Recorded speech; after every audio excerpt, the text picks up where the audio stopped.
22. Henry. The group is on their way to Kelton's family's bug-out shelter. The problem is he doesn't know how to get there. Maps and data on their phones aren't working. Henry takes the opportunity to assess the group, hoping to gain the trust of Alyssa, whom he presumes is the leader, although he can see that Jackie would like to be in that role. They rummage through Alyssa's uncle's car, looking for a map, but only find some trash and a bag of pot. As they drive, they come upon a police roadblock that detours to a detainee center, which is not where they want to end up. Garrett tries to sway them to let them pass until they see the bag of pot sitting in the car. The police officer yells for them to get out of the car, which they do. Everyone is scared, and it isn't until Alyssa threatens to go to the LA Times with a story about a cop arresting kids for pot during the tap out does he let them go. Henry is impressed with Alyssa's ability to lie on the spot. 23. Alyssa. The group has no choice but to walk with the group headed to the school. The crowd is thick with many more people than they expected. Kelton is tense, wanting to be gone from here, understanding that even though they aren't prisoners here, they aren't free either. Alyssa notices that Henry isn't with them, but Kelton is fine with that. Alyssa wanders over to the football field covered by water zombies, where they took it. She becomes more agitated as they speak, and Alyssa doesn't know what to say.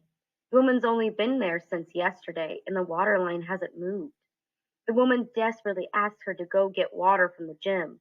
Jackie steps in front of Alyssa and tells her not to talk to them, because it's not going to help.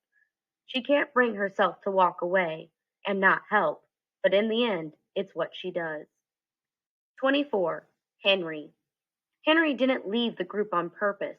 He's just lost in everything that is going on around him. Looking for any opportunity, it becomes overwhelming to him, and he knows he's only got one shot to get it right. There are people everywhere, too many of them.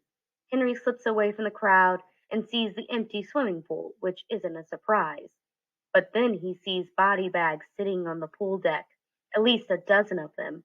Panic starts to set in as a guard tells him to leave the area. He knows that Kelton is right and they need to leave. He's got to make the best deal of his life to get them out of here. 25.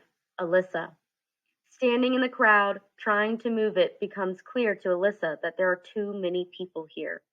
Her fears are confirmed when a school bus clears a path, announcing that the center is full and the buses are here to transport them to an overflow facility. The police can't answer where or what that means, but Kelton is quick to point out there won't be any water wherever they end up. Before Alyssa comes up with a plan to get them out of here, Henry reappears with her uncle's keys in his hand. He doesn't tell them what he traded to get the keys, but it's obvious when they get to the truck and the water is gone. Henry turns when he hears someone calling for Roycroft.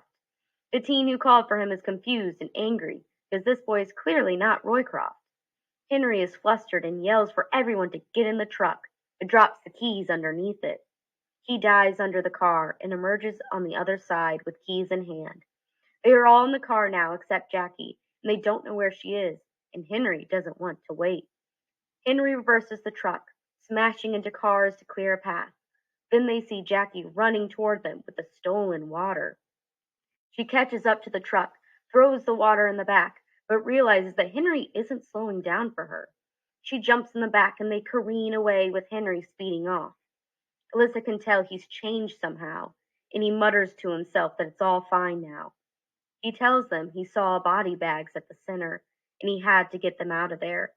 Kelton is calm about his news, explaining he's got one in his room and it's nothing to worry about.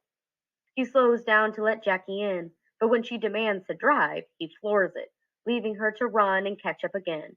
She finally gets in the back seat. Alyssa asks him who Roycroft is. Henry tells her he traded water for his Letterman jacket, and they assumed he was Roycroft. He didn't tell them he was. Snapshot 13. Ridgecrest, Dove Canyon. Herb reflects on his seeing his niece and nephew earlier and how his sister is still missing. He's unsure of the girl she's traveling with, but the boy Kelton seems fine. He's attempting to walk up the stairs in his fevered state. Breathing is difficult. Walking is even harder. Herb is fairly certain the kid's left with his car, and he's grateful they have something.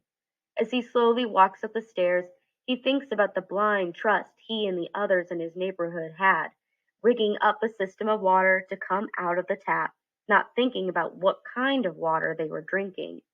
Now, here he is, barely alive, but keeping down the aquavita he's drinking.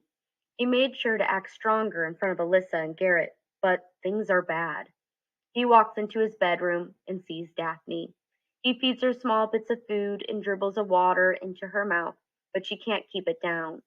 The room smells and the sheets need to be changed again, but he doesn't care. Daphne is still breathing for now, but he's not sure for how much longer. As he looks around the room, he sees a pill bottle labeled Keflex next to Daphne's bedside. He knows he didn't put it there. He's never been a believer in miracles, but wonders if he should rethink that. 26.